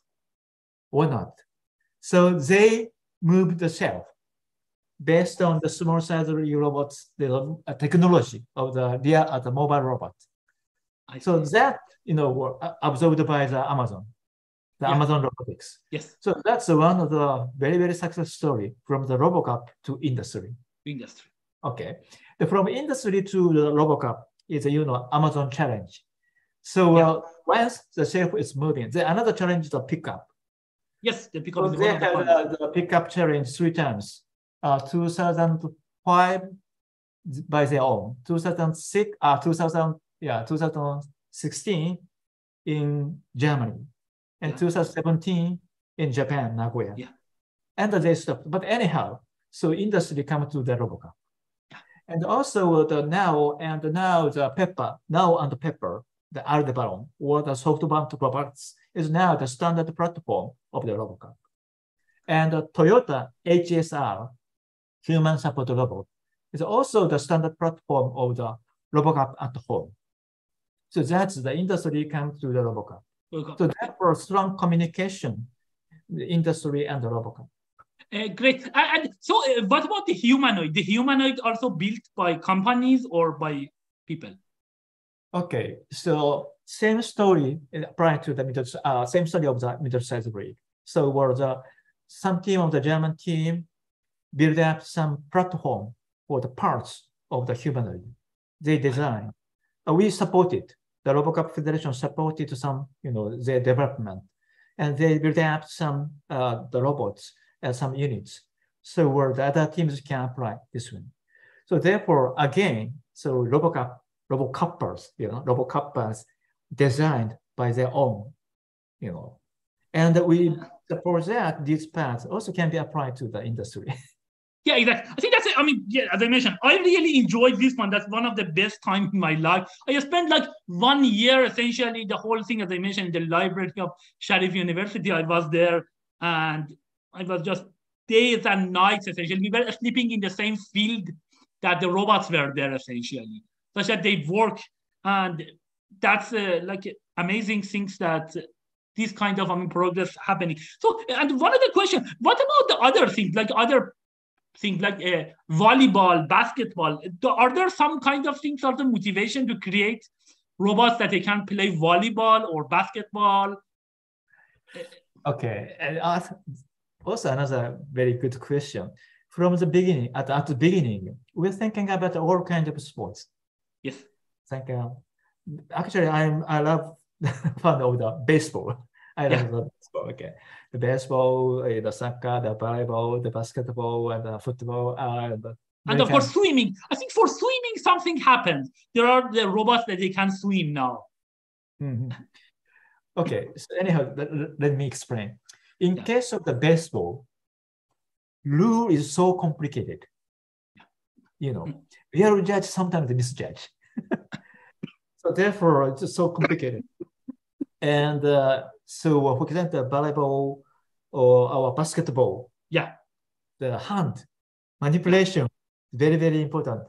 But at that time, the manipulation almost nothing, you know, so difficult. Okay. So therefore, we are thinking about just no manipulation. Okay.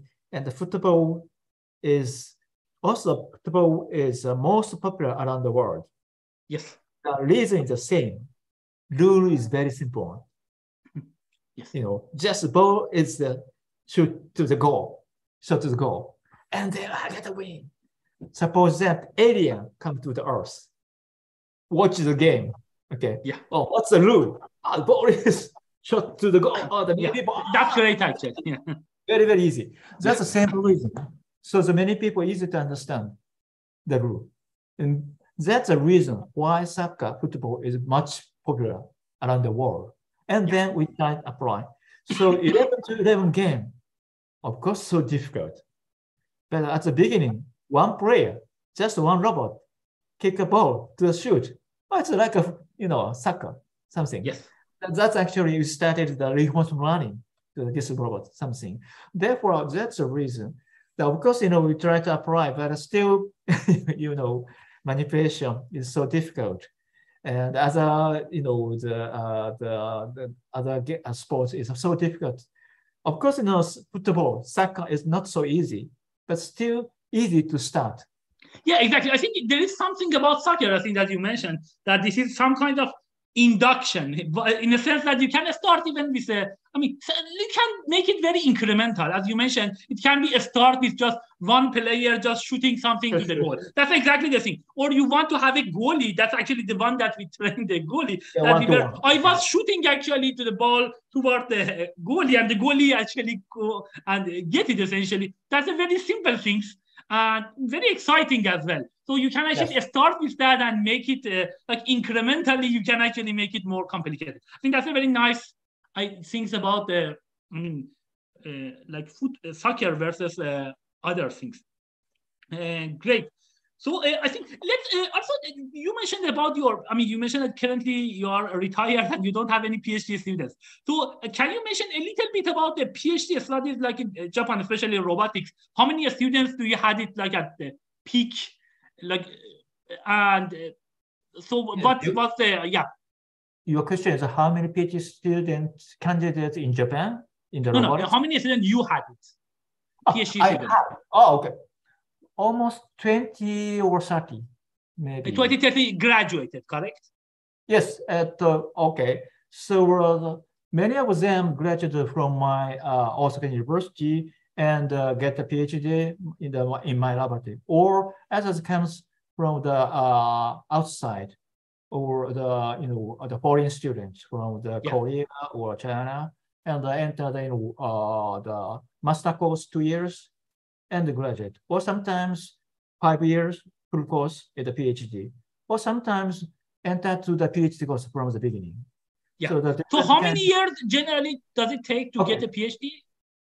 5 years, 2 years master course, and 3 years PhD course. The usually 5 years course. Yeah. So it is very similar to US in that sense. Yeah.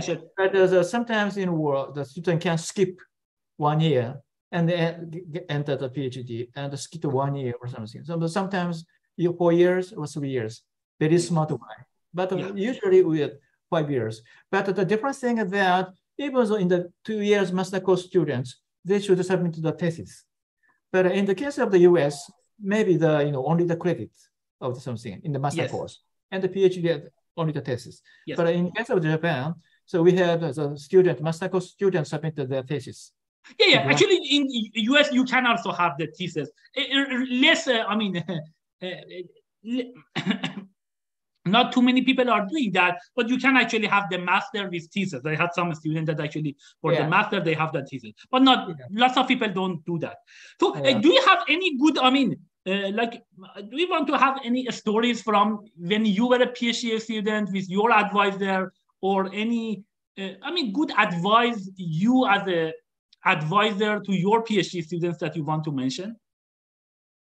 Yeah, so mainly I advise, but my policy is I do not like advice so much. I just wait. So they have their own proposal. Their own proposal. Yeah, and then they submit a proposal, and all the time I reject it. I see. almost. Again, next.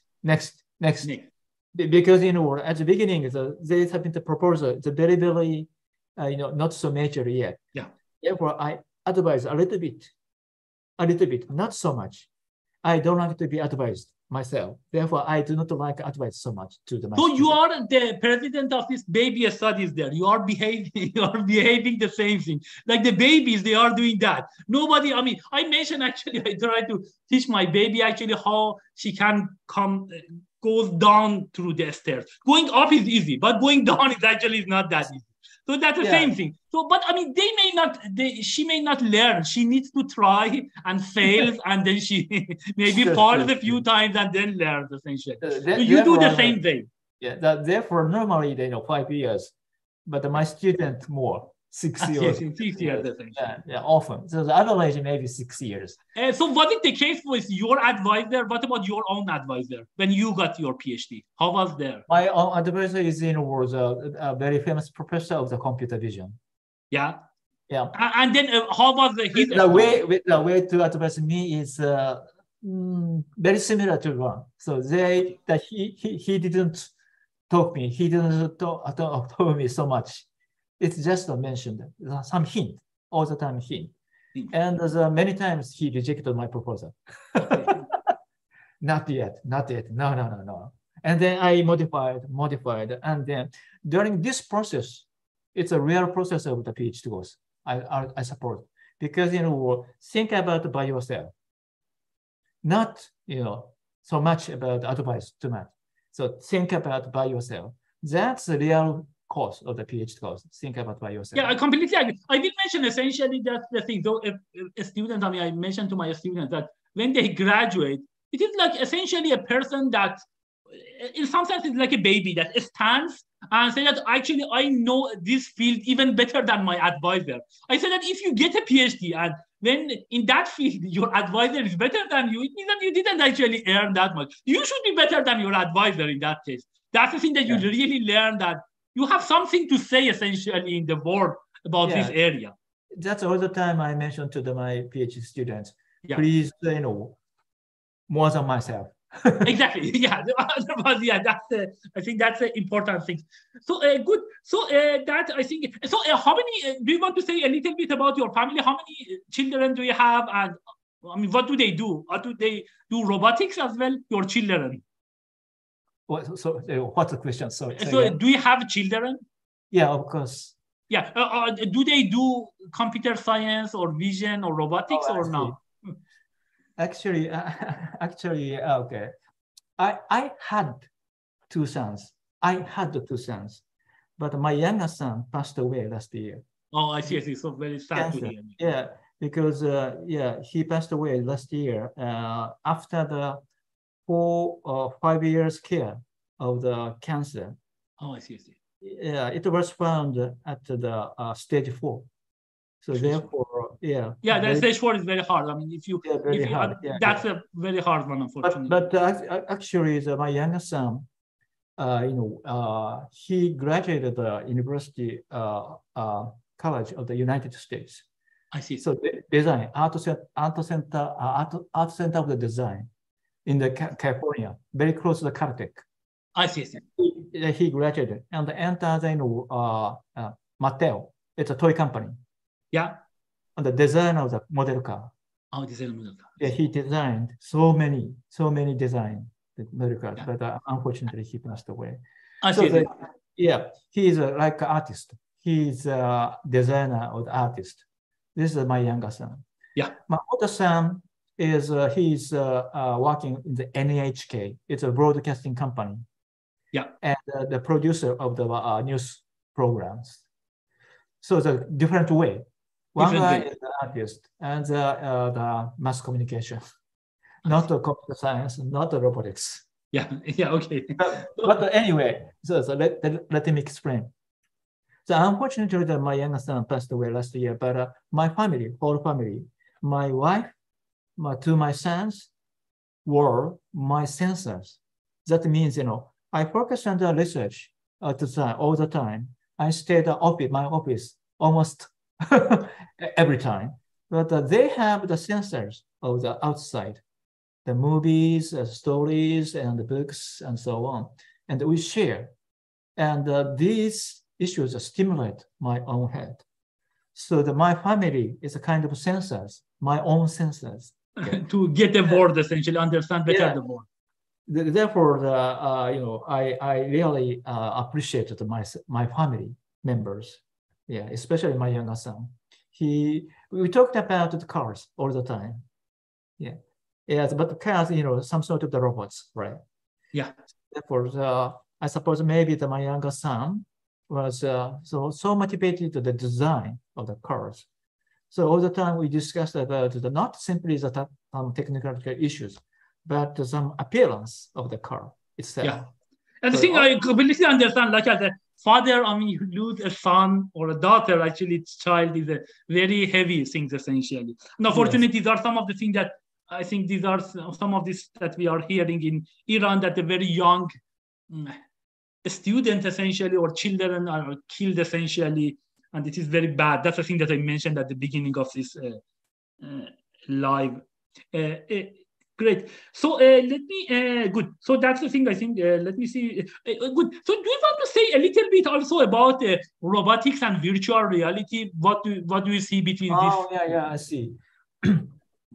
So the future image of the robotics is, the robotics and the humans closer and closer and closer. So for example, one of the issues is a BMI or BCI. So some brain machine interface is an artificial system interface of the brain information processing. So that's one aspect of the robots or AI or artificial systems and humans, the closer and the closer and the closer. So nowadays, some artificial body parts, it helps the humans. So Paralympic, world, those body parts that are supported by artificial parts. And then, for example, jumping. So now the new issues, right? So new record of jumping. Yes. Then Olympic. The Paralympic is more. Yeah. So in that case, what's the there's the artificial systems are humans closer and closer and closer, right? So body parts or sometimes the brain parts and so on replaced. So therefore, it's very difficult to define what's a robot, what's the humans. So this again, the new ethical issues happen. Ethically, it's difficult to define what's a robot, what humans, how to design something. So therefore, in the future, of course, with the virtual reality, VR, virtual reality, we have some artificial environment through the Google, like this one. But without Google, maybe the artificial environment and some human beings, some sort of the merging. The technology may assist this kind of merging much more. So in future, sometimes difficult to what's the real world.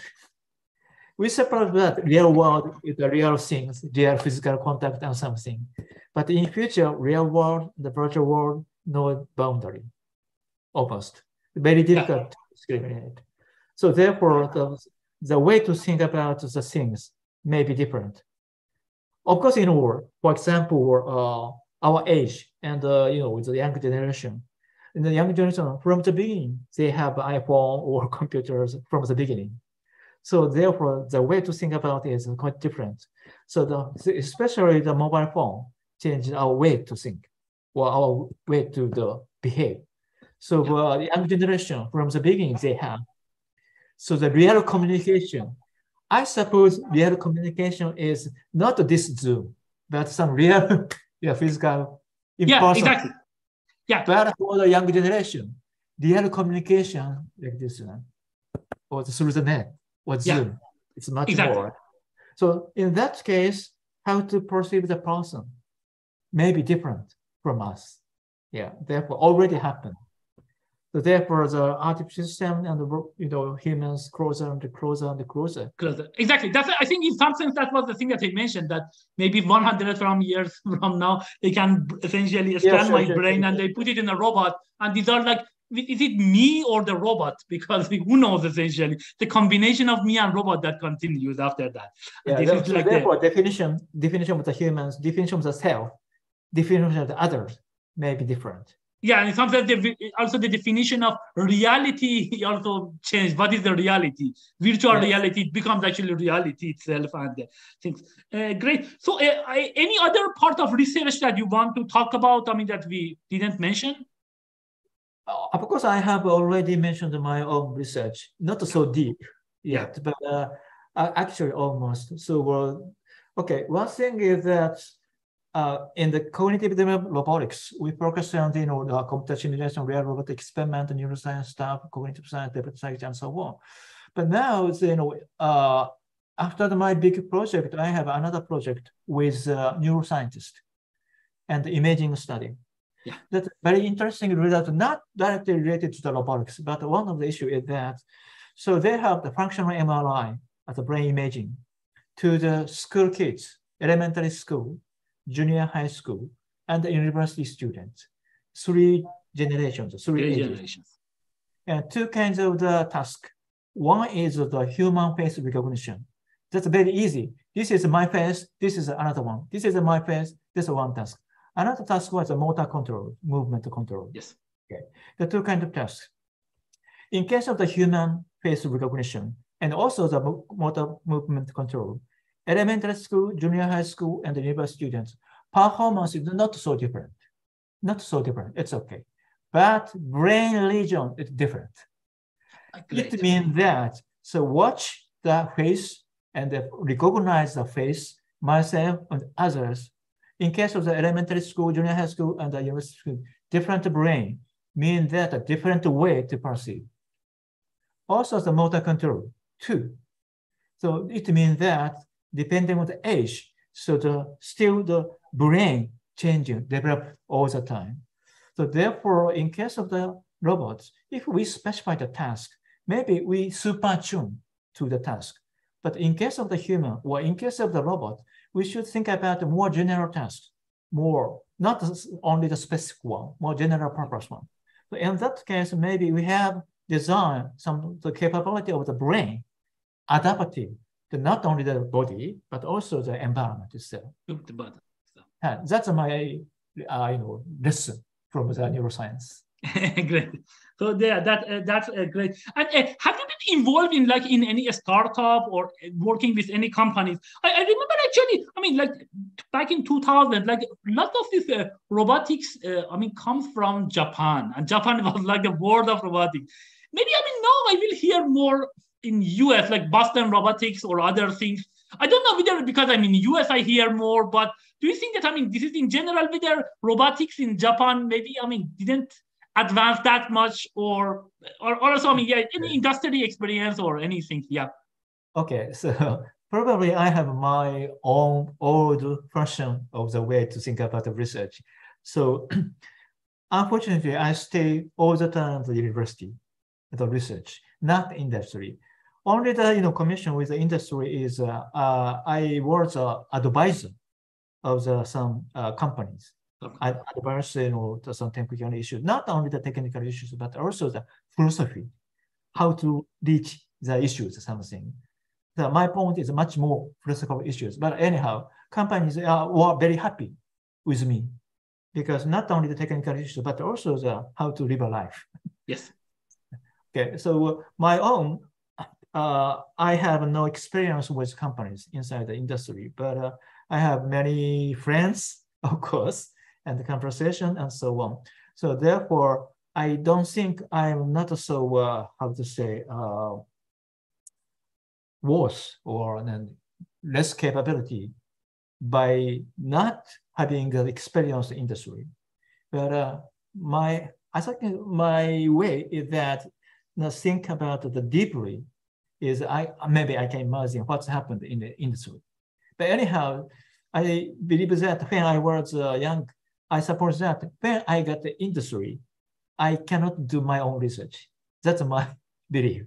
Yeah. Till now. Yeah. Therefore, it is some sense, it is correct. When I was at Amazon, actually, especially it depends today. So, like, for example, if the industry allows you to do publication and encourage publication, I think you can do the research. But if they want to keep everything for themselves, of course, then you cannot publish that much. And the research, because if you can, that is the issue, that if you cannot publish, then you may have less motivation to beat the world. Like, what is interesting about Robocup, you want to beat the other teams. So you want to win over them. That's the thing that you are doing in academia. You want to have some result that you have some new result that is better than other results, and you want to publish it. But if it is in a company, maybe if they don't allow to publish, then you want to just do something that the company is happy, not really for the things. But yeah, this is the thing that you mentioned. It depends on the company. You may have less motivation for research. I see. So last message from me. Okay, last message. Robocop, for me, is a treasure of the human network. We are connecting, around the world. Around the world. That's my treasure. Everywhere I have my friends or, Yeah, exactly. Yeah, that's my treasure. And I believe that for the Robocop Junior, they have a connection around the world. So I suppose that this contributes to the world peace. Yeah. Not to fight each other. And, yeah. So I think probably, I was always asking, do you have any special message for high schoolers? I think one thing is that try to do in Robocop Junior, because of, lots of things that you will learn a lot about mechanical engineering, electrical engineering, computer science at the same time. Also, you have a very good network of the people, because sure. I think the people, yes. Actually, I'm glad that we actually co-authored the paper. We didn't meet each other in person, but we co-authored the paper through that, 2000 Robocop competition. Actually, we got the best engineering challenge award in the Robocop symposium at that time. And that's actually a great thing. So you can have a great network out of this. Anything sure. else that you want to say to high schoolers who are interested in robots, computer science, etc.? Yeah. Okay. So just a very short message. Believe in yourself.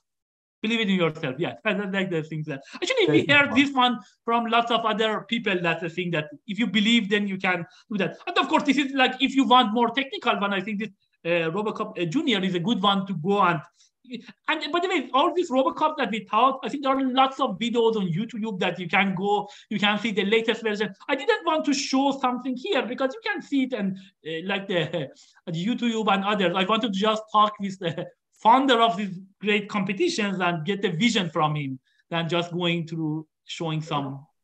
Okay. Let me check my slide. Just a moment. Just a moment. Just 1 second. Oh, sure. Okay. Okay. Just a moment.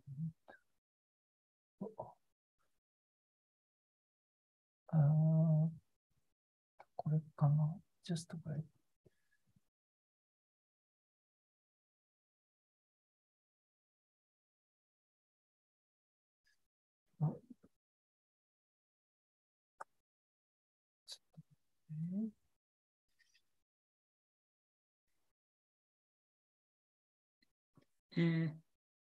This one, just a moment. Not this one.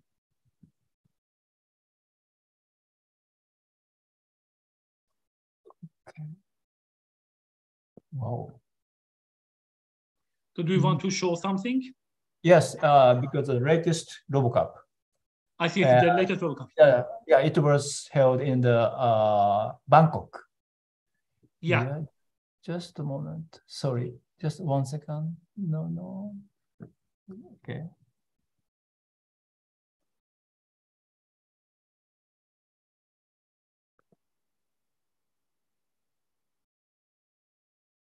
This one. Sure.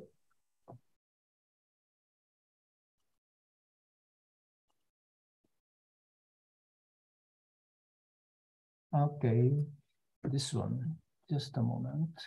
So do you want to share? You can share. Yeah. This one. Can you see this one? Yeah, I can see that, yeah. This is a game after the competition. Usually we have the exhibition of the play of the human versus robots. So orange is champion team of the middle-sized league, and the human team is the trusted of the Robocup Federation. And all the time, the human teams get a win, but sometimes, they have the hard time. The robot try to intercept the pass. Just a moment, just a moment. Yeah. Yeah.